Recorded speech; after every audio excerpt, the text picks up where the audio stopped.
to Burn the Talking Points. I'm Joe Francavilla, the Deputy Executive Director of the Maryland Democratic Party, and the episode we have for you today is a really special one.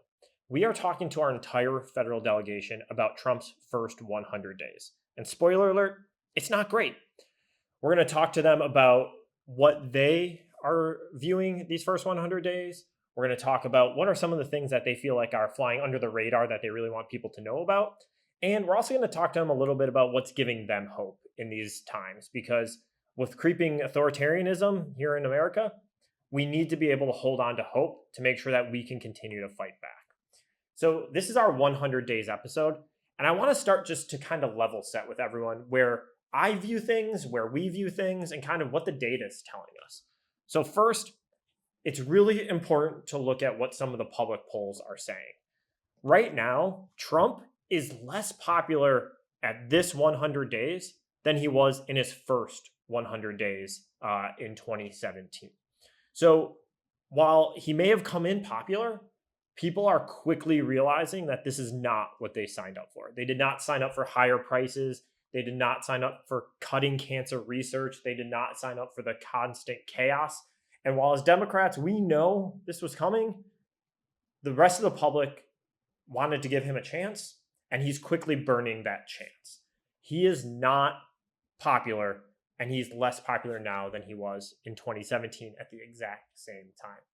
I mean, another poll that came out, the Fox News poll, this was one that I think we really want to make sure folks understand. The Fox News poll not only took his job performance, his overall job performance where he was underwater, they looked at individual issues. So they looked at border security, immigration, guns, foreign policy, the economy, taxes, tariffs, and inflation. And he is underwater in almost all of them except border security, which I think it's really interesting that they separated border security and immigration, because Americans do look at both of those things differently. And so while he still has a plus 15 on border security, he is underwater on immigration as a whole. And I think it's because people are seeing that his lack of due process for immigrants, picking people off the street for writing op-eds is not what America wants. It's not what America signed up for. And they're starting to see like, this is not how we want to be as a country. And so the fact that the Fox News poll has him underwater in both his overall job performance and every category except border security shows like, keep making noise, keep showing up, keep pressuring folks, keep talking to Republicans in your life, independents in your life. Make sure people who are low information voters know what's actually going on, because when they see what's happening, they don't like it.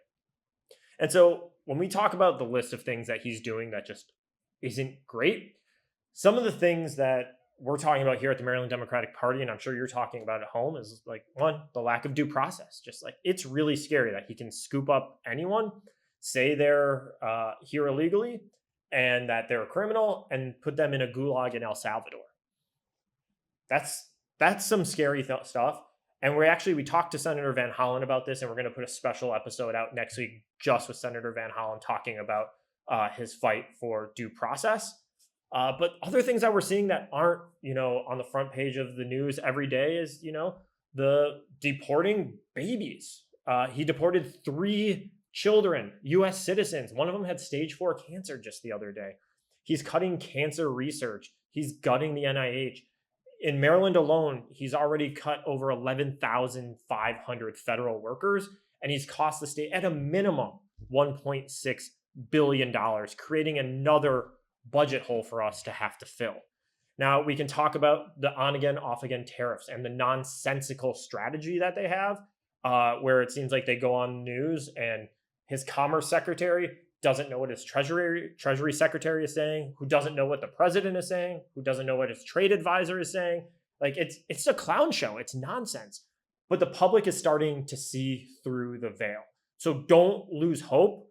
Keep pushing forward and know that you're not the crazy one. What you're seeing is actually what's happening. So the old saying of don't believe your lying eyes, folks can't lie when these things start hitting their actual wallets, their lives, their front pages.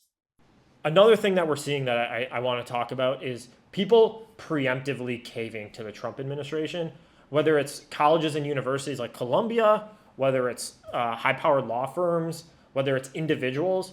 That's something as Democrats I think we need to have a bigger conversation about, and I want to have a bigger conversation here on Burn the Talking Points eventually about what should Democrats be doing, thinking, and saying about some of these folks who are preemptively censoring themselves, some of these folks or law firms who are capitulating to the Trump administration because they're putting their wallets above common interest. They're putting their, wallets above their principles. And there's something to be said about the pendulum is going to keep swinging. Democrats will hopefully take back the House and Senate in 2026, the presidency in 28. And we can't just continue to move forward as if we're the responsible party that, no matter what people do, we let everything pass, and Republicans, get to push forward their agenda, and when people don't comply, they, force them to comply. I'm not saying we take their tactics, but I do think it's important for Democrats to start speaking up and saying, the folks who are supposed to be standing up for our ideals and democracy and who are caving, they don't get to just come crawling back as if they didn't cave to the Trump administration. Either you're on the side of democracy or you're on the side of authoritarianism.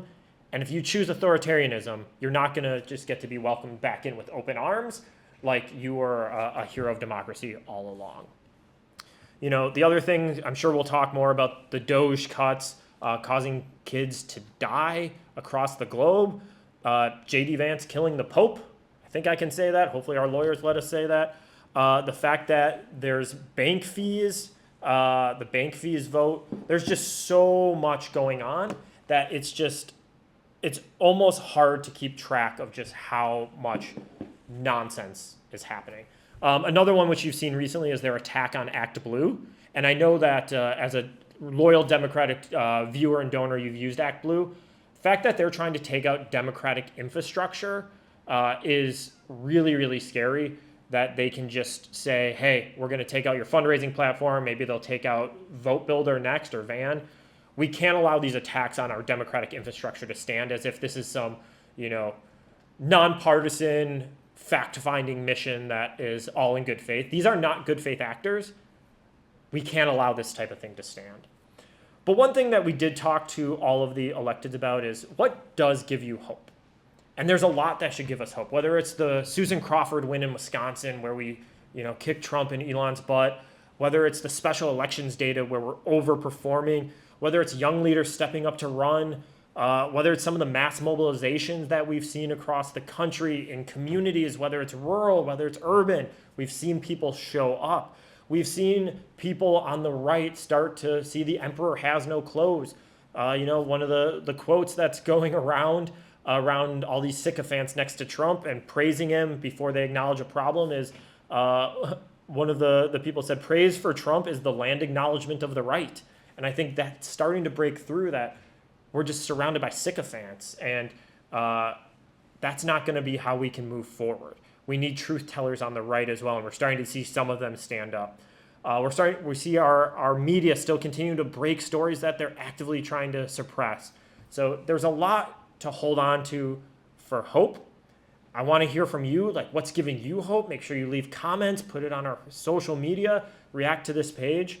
And the best thing that you can do to help keep pushing this podcast forward also is share it with your friends, share it with your family, make sure you're subscribed, because our federal officials are here to talk to the listeners, to get their message out. But these are conversations we need to have. We're called Burn the Talking Points for a reason, and we're going to keep diving into these really difficult issues. But please subscribe, make sure you tell your friends and family, and stick around for our conversations with our entire federal delegation about Trump's 100 days, what's giving them hope, and really what they're focused on. Because, again, we can be overwhelmed or we can continue to fight back, and our elected leaders have a lot of thoughts on how we can fight back. So thanks again. Stick around through the end of the episode. We are here with Maryland's newest senator, Senator Alsobrooks. We are so excited to have you.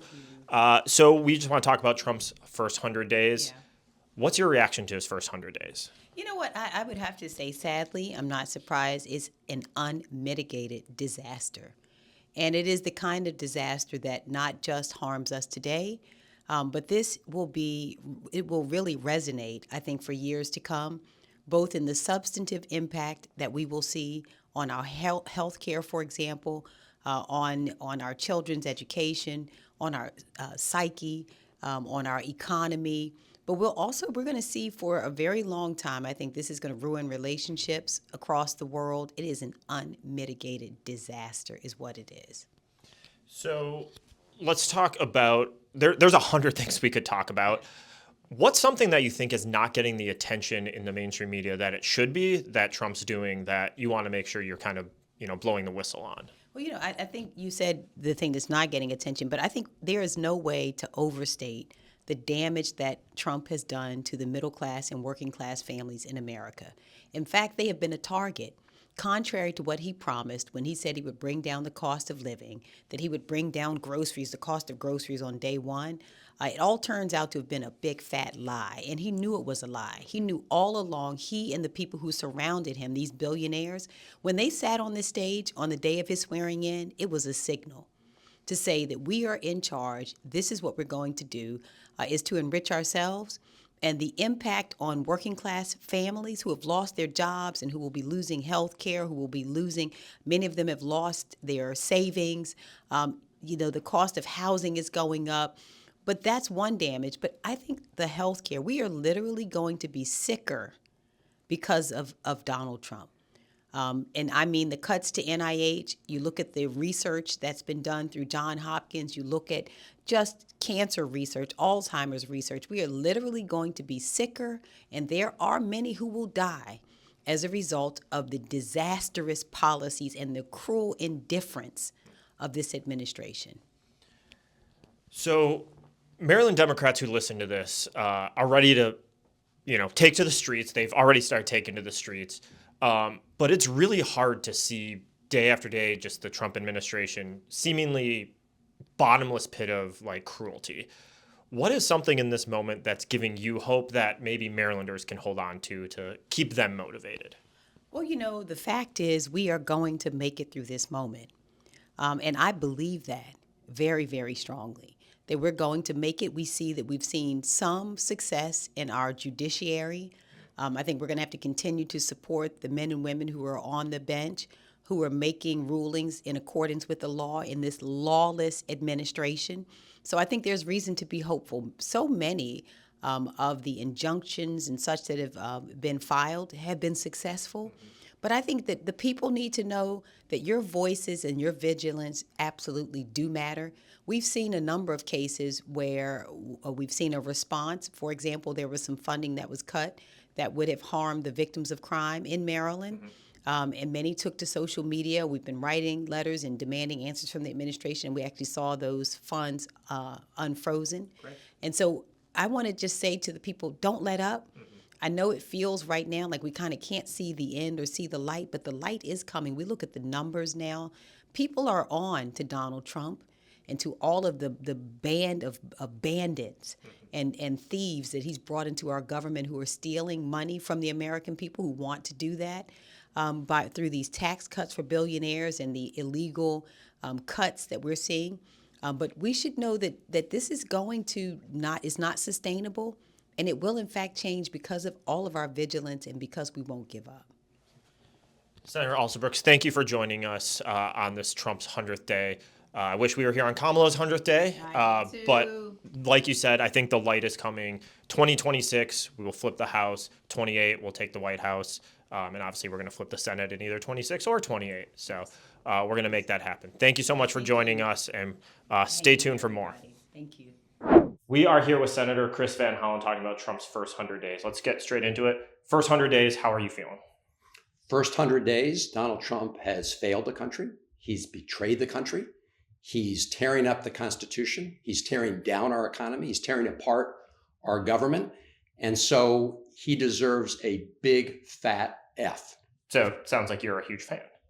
So the American people are catching on. If you look at most recent surveys, even people who voted for Donald Trump realize that he's not focused on what he said he was going to focus on. He said he was going to focus on working people, the forgotten Americans. No, he's focused on helping people like Elon Musk and doing everything but helping working Americans. So there's 100 things we could talk about that are terrible, and I'm sure we'll get into some. We're going to film a special episode with you and release it next week.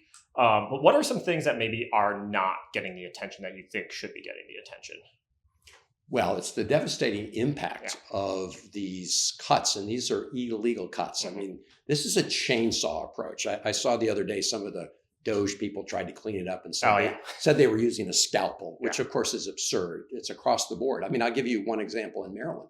The National Fire Academy in Emmitsburg, they canceled the training programs there that benefit thousands and thousands of firefighters from all over the country. So that is making Americans in every community less safe. Donald Trump cutting firefighters. Exactly what he ran on. Right. So that's just one example, but there's so many. And the theme here is cutting services that help everybody in America to help rig the government for people like Elon Musk. Yeah. So hearing all of these things, it can get people down. I know we've heard from many Democrats who are like, it just feels like an onslaught of, illegal activity, ignoring the Constitution.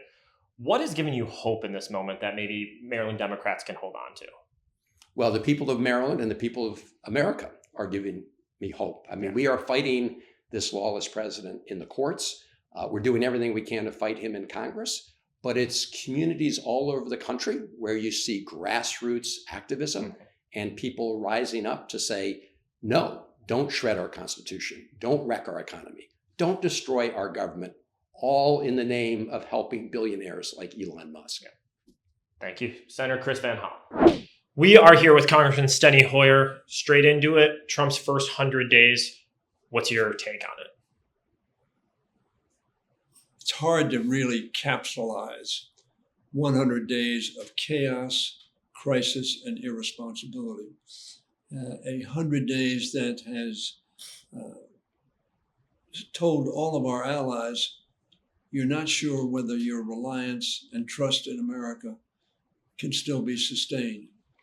100 days that told people who work every day to try to help Americans, working for the federal government, that we don't value your service to the degree that we can lose all of you. 100 days in which the American people have been deeply disappointed, which the polling data reflects. Why? Because he said he was going to do things, that were absurd to say, but nevertheless, inflation was going to be defeated the day he took office. The war in Ukraine would stop the day he took office. The tragedy in Gaza would stop the day he took office. Well, none of that was either possible nor to be expected, but the American people, for whatever reasons, believed that maybe that could happen. And now their deep disappointment is being displayed in poll after poll after poll, where he has the worst poll numbers of any president in my lifetime in the first 100 days. It's sad for the country. Musk and Trump have done deep harm to the federal government and to the services that the federal government presides, which are going to take years to recoup. It is also sad that the American people placed their trust in Trump and were so badly disappointed. Yeah. So you talked a lot about some of these big crises. What are some of the things that you think people really need to be focusing on that maybe aren't on the front page of the New York Times every day? Well, I think most things are on the front page. Yeah, that's true. They're doing a great job. One of the things that not only the New York Times does, but frankly, Donald Trump does. Yeah. Donald Trump has mesmerized the press because everything he says from their standpoint is newsworthy. In some respects, because it's so crazy. Yeah. In other respects, it's because it's different than what he said yesterday. Right. And in some respects, because he's saying absurd things like we might invade Greenland. What? Give me a break. Are you in touch with reality? So the New York Times and other news media keep covering these things. And you say what they should know the good news, as I said just a second ago, they are knowing, they're finding out, and they're being very disappointed because they go to the grocery store and eggs are up, and things aren't coming down. They go to the gasoline station thing, it's a little bit up. So they are coming to a conclusion. This president is not even focused on the things he told us he was going to focus on. Yeah. He said he was going to focus on inflation like a laser. Yes, he's focused on immigration, but they said they were going to remove 11 million people. Yeah. And they said they were going to remove bad criminals. And then they send somebody down to El Salvador and they admit it was a mistake. But by the way, we're not going to correct it. I mean, they just deported a U.S. citizen child with stage 4 cancer. Yeah, unbelievable. So I think not only are they disappointed, I think they're disgusted. Yeah. Properly so. Yeah. The American people. Frankly, they're eliminating agencies and departments which are serving the American people. And then what do they suggest? They want to do a tax cut for the richest people in America. Mm-hmm. And guess how they want to pay for it? By cutting your Medicaid. The American people aren't going to stand for that. No, they aren't. So those aren't great. And a lot of folks listening are hearing these and saying, like, they're showing up to rallies, they're doing things, but it's hard to hear every day just all the terrible things coming out of the White House. You've been in Washington and you've experienced the first Trump administration. What's giving you hope in this moment that we'll get through this iteration of Trump? The awareness of the American public. Democracy works if the American public understands how its democracy is working. If it works well, they're supportive. Mm-hmm. But they're smart. They may not know all the facts because they don't deal with them every day, Mm-hmm. and there's no reason they should. But they intuitively know whether progress is being made, Mm-hmm. whether America's on the right track. And they have made it very clear that the significant majority of them do not believe that. As a result, I think there's great hope for change. I think there's a great hope for 2026, the Democrats being Yes. put back in charge of the House of Representatives and hopefully the United States Senate so that there can be some checks and balances. Right now, the Republicans in the House and the Republicans in the Senate are saying, whatever you want to do, Mr. Trump, we'll go along with. They're more Why? scared of Because him they're than afraid they're of him. They're afraid of him. And the checks and balances that our founders put in place are not being used. Yeah. And that's sad. But what's good is the democracy, the people, the voters are getting it. Well, Congressman Hoyer, thank you for sharing your thoughts on this. Thank you, Joe. Thanks for all the work you do. Appreciate it. We are here with Congressman Raskin. What is your take on Trump's first 100 days? It's been a nightmare. They plunged us into a trade war with the entire world, except for, of course, Putin's Russia. Destroyed $6 to $7 trillion of people's retirement wealth and corporate and personal wealth. And they've been waging a war on the rights and freedoms of the people and our government and its ability to be an instrument of the common good. So they're trying to take down Head Start. They're trying to take down Meals on Wheels. They're trying to take down the Department of Education, the Consumer Financial Protection Bureau, Agency for International Development. They've been sacking more than 100,000 federal workers without any individualized review of their work performance. I have lots of constituents who have nothing but superior professional evaluations, and they're just fired in a mass assault on federal workers on Valentine's Day. So, look, this has just been a terrible attack on our people, our government, our Constitution, and the Bill of Rights. And we know how they're deporting people from the country just because of their freedom of speech, because of an op-ed they wrote in a college newspaper or going to a rally. There came out that there were U.S. citizen kids who were flown out of the country and kicked out, but they took Abreu Garcia from Maryland and sent him to a torturer's prison in El Salvador when he hadn't done anything. He had no criminal record, and there was a court order that he not be sent out of the country. So, they had no right to take him to El Salvador, and yet they did. And we've seen this massive attack on those two most beautiful words in the English language, due process. And it's due process that stands between our rights and freedoms and arbitrary government power. So it sounds like you think he's doing great. I mean, I think if Vladimir Putin himself had been given the keys to state power in America and had come over and tried to undermine everything we believe in, he could not be doing a better job than Donald Trump and J.D. Vance. So you listed 10, 12 things that are top of people's minds. I think we see on the front page of the New York Times, the Washington Post, and the Baltimore Sun, the Banner. What are some of the things that you're hearing that might be flying under the radar that you want to make sure people know about?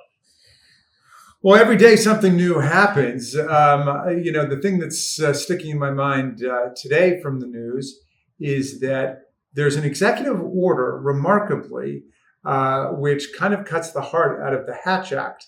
And now that they've purged the government, and they're purging the government of anybody who is not a sycophantic loyalist to Donald Trump, now they want to change the rules so you can engage in political activity and representation at the office, specifically wearing hats. So you can envision the Department of State, the Department of Defense, Department of Justice filled with people wearing MAGA hats. And guess what? If you don't wear a MAGA hat, then pretty soon you're going to be targeted as a dissident from the regime. That is just a frontal assault on the rights of civil servants in America. But of course, there aren't too many of them left, as they've been doing everything they can to sack people. And we're talking about FAA, air traffic controllers. We're talking about cancer researchers at NIH. We're talking about weather and climate specialists at NOAA. We're talking about Forest Service firefighters.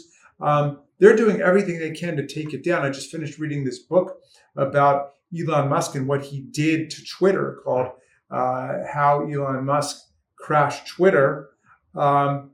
He did the exact same thing to the people there. He just massively sacked all of these employees and basically brought the whole institution crashing to the ground. And now he's part of doing that with the U.S. government. I suppose the other interesting thing that people need to pay attention to is Elon Musk, who's an important ingredient in this nightmare equation, is part of a Silicon Valley mafia, which includes him, Peter Thiel, Mark Andreessen, and their intellectual hero, whose name is Curtis Yarvin. He did an interview about 6 or 7 weeks ago with the New York Times in which he said the American people have to get over their fear of dictatorship.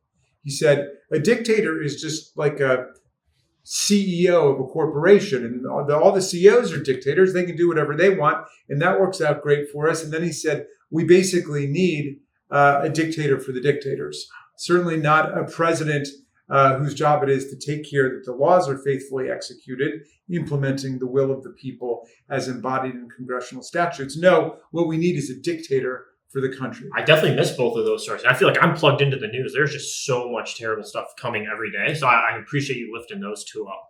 Let me transition a bit to what's giving you hope. There's a lot of Maryland Democrats listening to this who feel a bit overwhelmed by everything that's happening.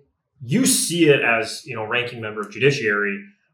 It's probably more than almost everyone. Like, what's giving you hope? Well, part of my job as the top Democrat on judiciary is to coordinate House Democrats in filing amicus briefs and other forms of legal intervention in all of these cases.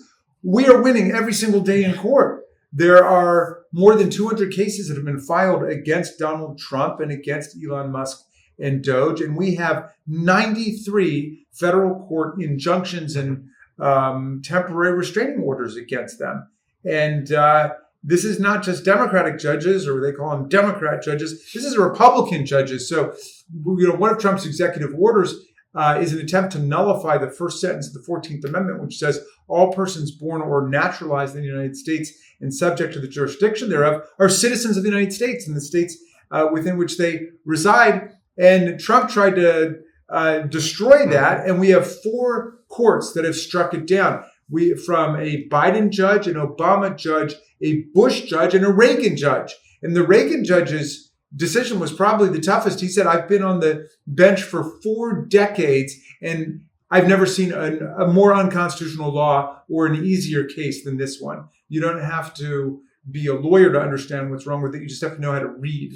And yet, that's just an example of dozens and dozens of executive orders that are being struck down. There was one on Friday that struck down Donald Trump's effort to obliterate the collective bargaining rights, which are very limited. They can't even bargain over wages, but the collective bargaining rights of federal workers. And he tried to disqualify more than 1 million workers, saying they all worked in national security. Well, that statute's been in place for decades, and it's been a very narrow exception for national security workers. Now Donald Trump is saying everybody at the Department of Education, everybody at the EPA, everybody at the Department of State, these are all national security workers. So every single day, there's an attack on the rights of the people. But what's giving me hope right now is that the federal courts, conservative judges, liberal judges, are fighting back. And now that's why all the Republicans are saying, well, we need to impeach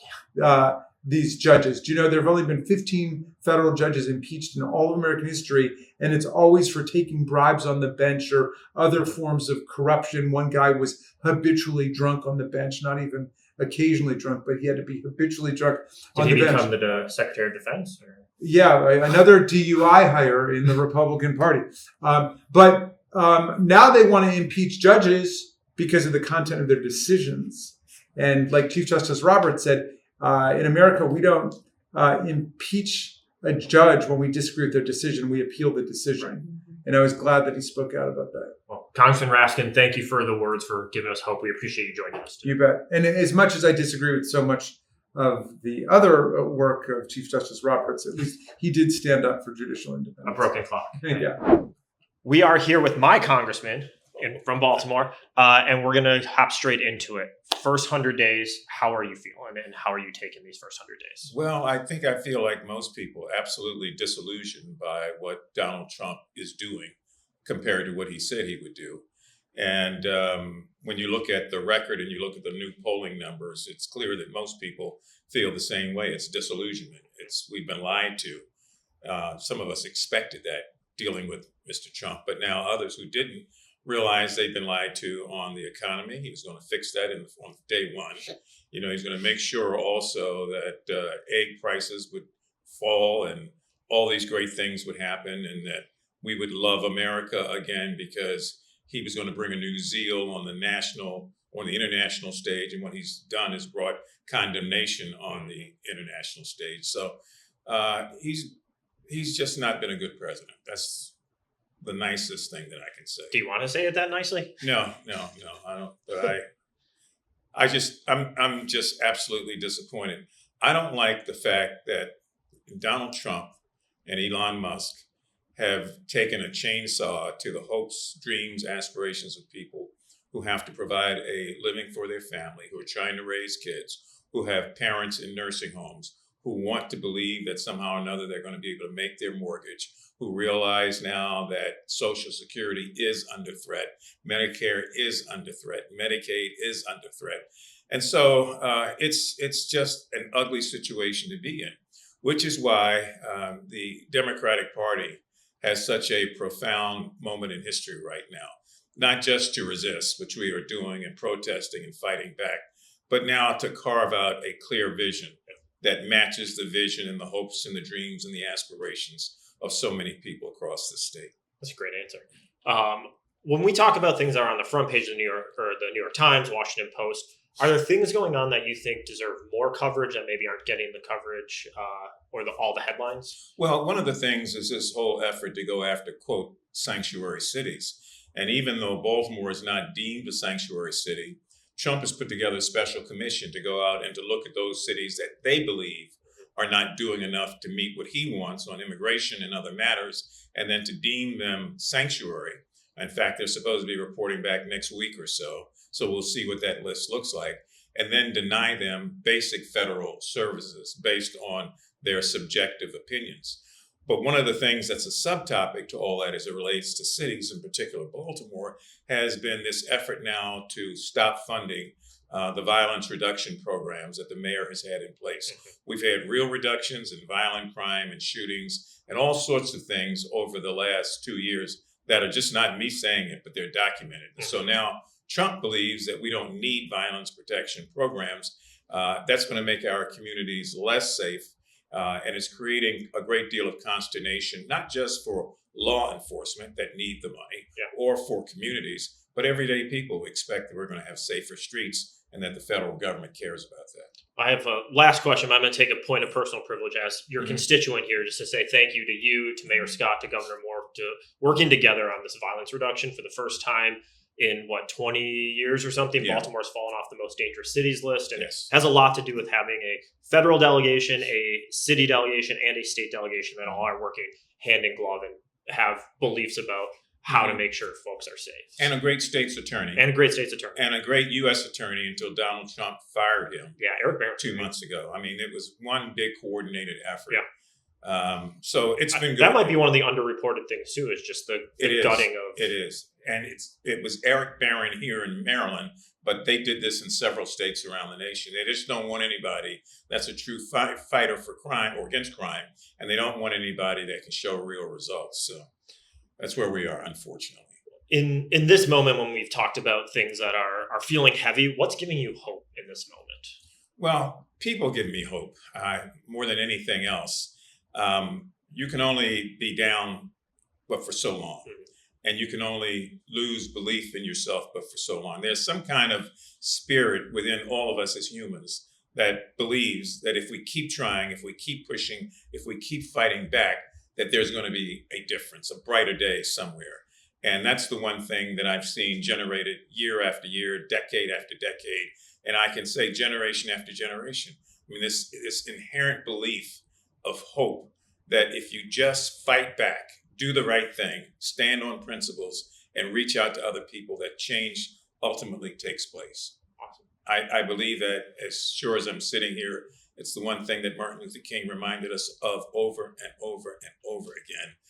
So we've got a lot to feel good about, even though we're going through a time right now that's making a lot of people feel bad.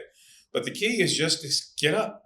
You know, half of life is getting up each day out of bed and standing up and fighting back. And that's what we have to do. Congressman, appreciate you being here. Thank you, Joe. I appreciate it. We are joined by Congressman Glenn Ivey. We're going to hop right into it. Trump's first 100 days. How are you feeling? It's been a chaotic disaster. I mean, it's really been bad day after day after day in ways that I hadn't even imagined. The tariff step was Liberation Day. Liberation for who is the question? Liberation for my money, I guess. A lot of people were saying their 401ks became 101ks just in a matter of hours there. And, unfortunately, that's been right. Now, he ran campaigning, saying he was going to fix the economy, quote unquote, put money in their pockets. But instead, he's been taking money out of their pockets and making things worse. We're looking at a recession now, I think, nationwide. When Biden left office, they were beating him up about the economy. But to tell you the truth, it was the envy of the Western world when he left. Trump has really put it in dire straits, and not even in 100 days yet. So that's been bad for sure. Yeah. So there's a million things we could focus on. Is there anything that's not getting the attention that you think it should be getting that you want to lift up? I mean, he's all over the place, so it's hard to keep track Yeah. and give everything the attention it deserves. But the rule of law piece, I think, is important. There has been attention focused on what's going on with judges. But, this last one where they just arrested a judge, I thought was way over the line.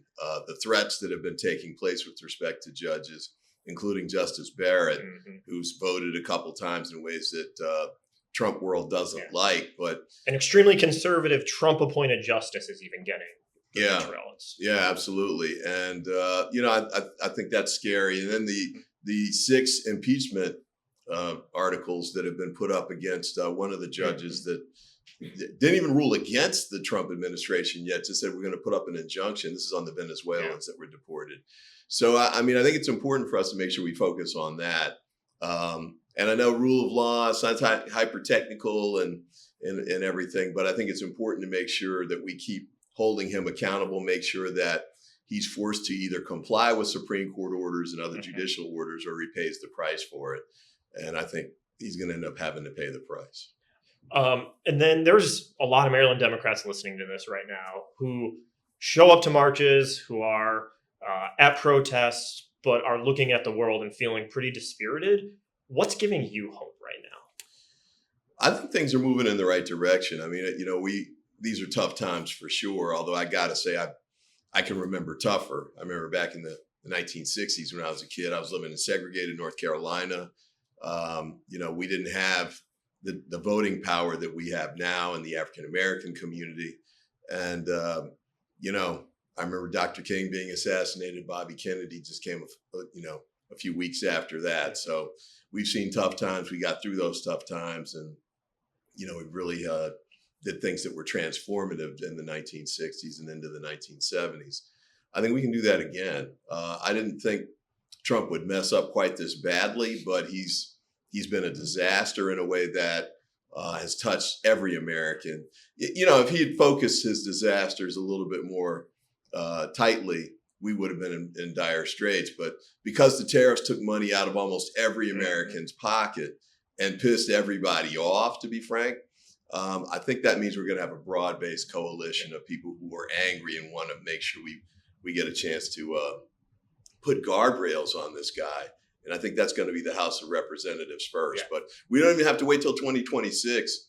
I think we've got Republicans who are getting cold feet now because they're hearing pushback about, wow, if you cut Medicaid like that, our rural hospital is going to shut down. And we've got kids and seniors and disabled people who won't get any availability for medical services. There's variations of that across the board that I think are turning the American people in the right direction.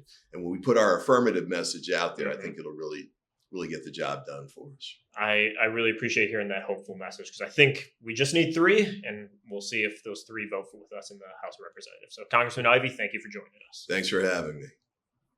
We are with our first ever 2-time guest on Burn the Talking Points, Congresswoman Sarah Elfreth. We're going to hop right into it. Yeah, let's go. What is your reaction to Trump's first 100 days? If I could soundbite this, and I'm actually not very good at sound bites, but it's all chaos, no strategy. All chaos, no strategy is a very good way to put it. What is an underreported or undercovered aspect of the first 100 days that you want to make sure you're shining a light on? I think the lack of strategy in all things, we see that in tariffs, we see that in certainly the mass firings of civil servants, just no strategy whatsoever to ensure services are still there for the American people, like Social Security benefits and VA visits for our veterans. But it's really like the thing that keeps me up at night are the heartless cuts. The cuts to a really tiny program that there's a 5-person group of people who investigate every line of duty death of a firefighter in this country. And they take years to put these reports together. They come back, and those reports then lead to changes in practices for firefighters across the country and save lives. DOJ and this president cut that from 5 people to 2 people. It just doesn't make sense. It doesn't make sense. And it's similar to like the program that funded partnerships between farmers and food banks and schools, like the most American program you can imagine to support small farms and kids who are hungry. Cut that. It's the heartlessness of these cuts that is really saddening. And so Maryland Democrats are obviously, they're rallying, they're showing up, they're fighting back. Yeah. But at times it can feel very overwhelming because we don't have Congress, we don't have the presidency, we don't have the Supreme Court. Yeah. What is something that's giving you hope in this moment? Yeah. I am laser focused. We've talked about this before on 2026. How do we build this movement? We talk about movements versus moments a lot, but like it can't just be a moment where we wake up in October of 2026 and decide we're going to win this thing, right? Like we have to carry this anger, this momentum through that election. So that starts in places like Virginia this year. And I invite folks to come with me as we go campaign in Virginia to make sure we, change that governor's office and get majorities in the state house there and build from there. I'm going to spend a lot of time in Pennsylvania next year in those swing districts because I need to come back to a majority in the House, Joe. So I can't do that alone. I say this all the time, but like we are 535 human beings in Congress. We need the community movement. We need passionate people. We need you to, in a healthy way, sustain your anger for the long haul. Thank you, Congresswoman Thank Elfreth. you. We are here with Congressman Johnny O. We're going to hop straight into it. First 100 days, how are you thinking about it and reacting to it? I mean, I'm thinking about all of the constituents back home who are being ravaged by the current administration's actions, whether it's the federal workers throughout not just my district, but all of Maryland who are being laid off unnecessarily. People like Katie Stahl, a constituent of mine who was my guest at the joint address. She was promoted for doing a good job and she was let go because she was probationary. So thinking about people like Katie, thinking about all of the children who rely on SNAP and the 60,000 young people and families who are at risk of losing that, thinking about the people who rely on healthcare from this country and the ways in which we've been able to expand it in Maryland and the ways in which that's at risk. So, I'm thinking about the small businesses who are facing tariffs, and I'm thinking about people who are struggling to pay their bills and the impact it has not just on the businesses, but families and individuals. So it's been a really reckless, scary time, but also just thinking about with great conviction, bolstering ourselves for the fight that's ahead because we are in a fight. So let's talk about the fight then and some of the stuff that's getting drowned out because of Trump's chaos. Is there anything that you want to highlight that either you're doing, you feel like Democrats are doing, or anything that's just not on the front page of the New York Times, but people should know about? Yeah, I think there's sort of a good news, bad news story there. The good news being that Democrats are doing a lot. And whether it's, we do hear about Senator Booker's brave stand on the Senate floor and the record-breaking filibuster. We know that he and Leader Jeffries were recently on the steps of the Capitol. But what's not being reported a lot is the town halls that are happening all over the country, the organizations that are putting forward protests and rallies throughout the country. We're not seeing and hearing all the letters that are being written and the sit-ins that are happening in members' offices. And so I think as that all builds up, we are going to see the tide turning, but it's not really being reported in sort of a mass way. But I want to encourage folks to keep doing that. On the flip side, what's also not being reported is because it's intentional, is all of the terrible things that this president's doing. We aren't even talking about anymore the fact that there were January 6th pardons for people who literally assaulted police officers. Right, you can forget about that because there's been so much crazy disruptive actions taken by this president. And so that's sort of the challenge where we're doing a lot more than people realize in response to what is, unfortunately, an awful lot of things that aren't even being covered in their entirety as well. So you talked about some of the chaos from President Trump. And again, I forgot about those January 6th pardons. That's crazy. It's just one of the worst things he's done. Right. But on the flip side, then, what is giving you hope? What should our listeners hold on to for the hope to keep pushing forward? Because we still have 1,300 some days until 2028. Mm-hmm. What's giving you hope? I mean, the people that we engage with every day gives me hope. It's the constituents who are showing up to our town halls, whether they're virtual. We had almost 10,000 people. Wow. Our first virtual town hall. Hundreds of people are showing up in person in my district and in districts across the state.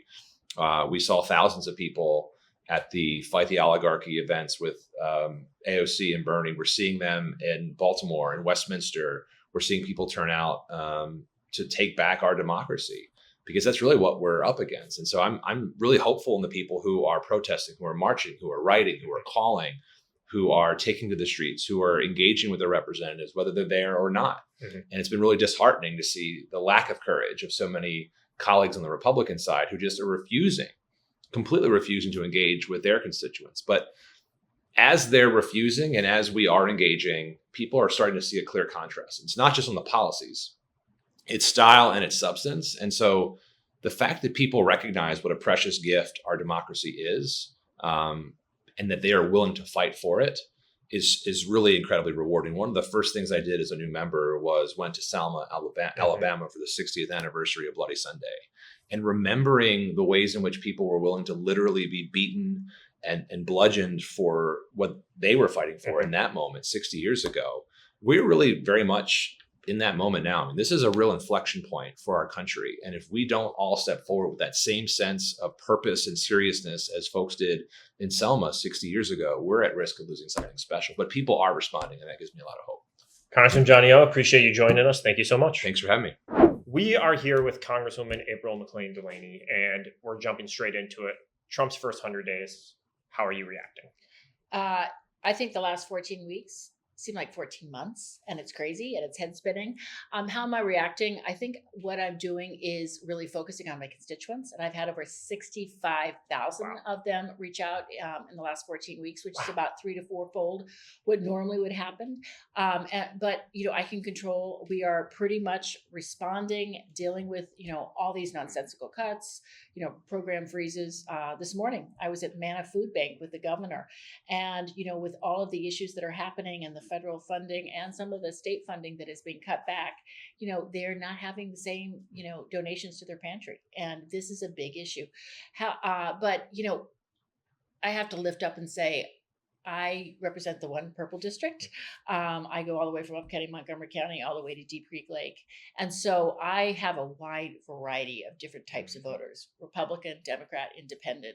But you're seeing Republican, Democrat, Independent, they're all being impacted by these kind of lawless and nonsensical freezes, terminations. And I also have 35,000 government workers, including at NIST, NIH, Institute on Cancer, Fort Detrick, our National Fire Academy. They've canceled classes at our National Fire Academy. Okay, our preparedness and our readiness. And I think the hardest part for me is saying, why is all of this happening? Because it is penny foolish and pound foolish. And, talking to our voters, they keep asking me for questions. And I said, I ran on common sense, common ground. Haven't found a lot of it. Yeah, no, I remember that slogan quite well.